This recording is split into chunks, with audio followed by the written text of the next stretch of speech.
काल आमच्या घरी पाहुणे आले होते जेवायला.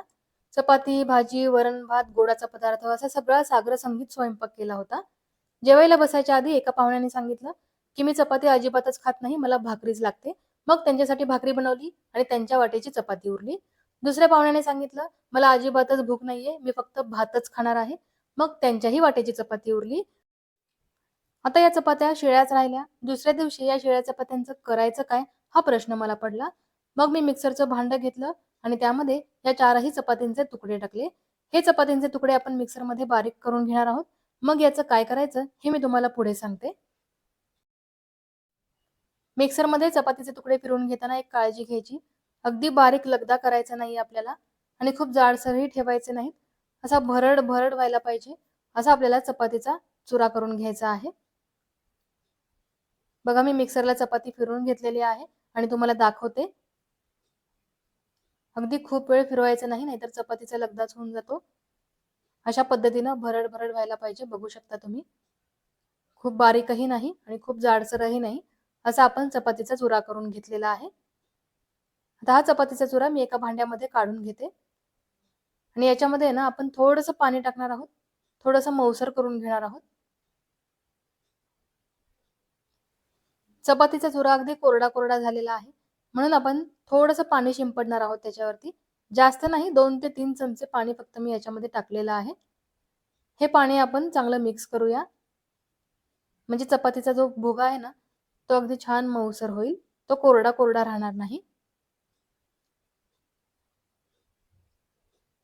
बघा अगदी छान मऊसर झालेला आहे चपातीचा चुरा.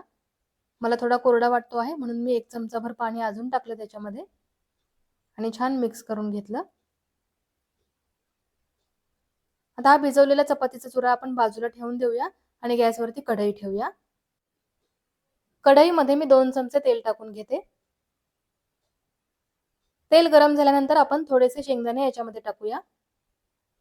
शेंगदाणे छान खरपूस होईपर्यंत आपल्याला तळून घ्यायचे आहेत. गॅसची फ्लेम कमी ठेवायची आणि कमी गॅसच्या फ्लेमवरच आपण शेंगदाणे तळायचे, म्हणजे ते अगदी खरपूस तळले जातात आणि खूप छान लागतात खायला. शेंगदाणे तळून झालेले आहेत, ते आपण चपातीच्या चुऱ्यावरती काढून घेऊया.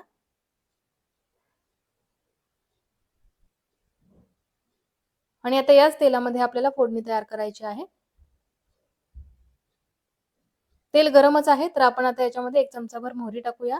थोडेसे जिरे सुद्धा टाकूया आणि कढीपत्ताही टाकणार आहे मी. आता हिरवी मिरची टाकूया, जी मी बारीक चिरून घेतली होती आणि यानंतर कांदा सुद्धा टाकायचा आहे आपल्याला. कांदा आपण चांगला परतून घेऊया. कांदा जास्त जाळायचाही नाहीये आणि तो कच्चाही ठेवायचा नाहीये. बदामी कलर येईपर्यंत कांदा भाजून घ्यायचा आहे. इतका वेळ ही सगळी कृती बघून तुम्हाला कळलंच असेल, की मी कोणता पदार्थ बनवते आहे. साहित्य आणि कृतीमधून तुम्हाला जर कळलं असेल, की आज कोणता पदार्थ बनत आहे, तर मला कमेंट करून नक्की सांगा. बघा आता कांदा छान भाजून झालेला आहे. आता मी याच्यामध्ये मसाले टाकून घेते थोडेसे. कांदा भाजून झाल्यानंतर आपण आता याच्यामध्ये थोडीशी हळद टाकूया. चिमूटभर हळद टाकायची आहे. त्याचबरोबर घरगुती तिखट मसाला मी याच्यामध्ये टाकणार आहे. अर्धाच चमचा मसाला टाकलेला आहे. त्याचबरोबर जिरे पावडर सुद्धा अर्धा चमचा टाकलेली आहे. आता हे मसाले चांगले परतून घेऊया तेलामध्ये. मी आधी हिरवी मिरची सुद्धा थोडीशी टाकलेली आहे. पण ती हिरवी मिरची उकडलेली आणि तळलेली होती. म्हणजे आदल्या दिवशी आहे ना मी पाहुण्यांसाठी मिरच्या उकडून त्या तळल्या होत्या. तोंडी लावण्यासाठी केलेल्या मिरच्या त्या टाकल्या होत्या. त्या काही जास्त तिखट नाहीये. म्हणून मी अगदी थोडंसं लाल तिखट टाकलेलं आहे, जे घरी केलेलं आहे. या घरगुती तिखटाने ना अगदी छान चव येते या पदार्थाला. सर्व मसाले छान परतून झालेले आहेत. आता आपण चपातीचा चुरा याच्यामध्ये टाकूया. बघा चपातीचा चुरा अगदी छान मऊ झालेला आहे. शिळ्या चपात्या असतात ना, त्यामुळे थोडंसं पाणी टाकावं लागतं त्याच्यामध्ये, म्हणजे त्या मऊसर होतात. पण मी अगदी थोडंसं पाणी टाकलं होतं, तुम्ही बघितलं ना. जास्त पाणी नाही टाकायचं याच्यामध्ये, नाहीतर या चपातीचा लगदाच होऊन जातो. चिवडा खाताना तो असा कोरडाही लागायला पाहिजे थोडासा, खूप असा ओलसर नाही राहायला पाहिजे, तरच तो छान लागतो खायला. हा चपातीचा चुरा आपण फोडणीमध्ये छान मिक्स करूया. आणि आता मी याच्यामध्ये थोडंसं तूप टाकते आहे. चमचाभर साजूक तूप टाकायचं आहे आपल्याला, कारण या शिळ्या चपात्या आहेत. तूप टाकलं ना, तर शिळं अन्न हे बाधत नाही आपल्या शरीराला, म्हणून आपण थोडंसं तूप टाकलं. थोडंसं मीठही टाकलेलं आहे मी याच्यामध्ये. चपाती करताना आपण मीठ टाकतो चपातीमध्ये, म्हणून आहे ना जास्त मीठ टाकायचं नाही चिवडा करताना. कोथिंबीरही टाकलेली आहे. आता तूप, मीठ आणि कोथिंबीर आपण छानसं मिक्स करूया आणि 2 ते 3च मिनिटे आपल्याला हा चपातीचा चिवडा परतायचा आहे. जास्त वेळ परतायचा नाही, नाहीतर तो कडक होतो. आणि बघा अगदी 5च मिनिटामध्ये झटपट आपण चपातीचा चिवडा बनवलेला आहे आणि इतका चविष्ट लागतो ना हा. शिळ्या चपात्या वाया सुद्धा जात नाही आणि हा नाश्ता सगळ्यांनाच आवडतो.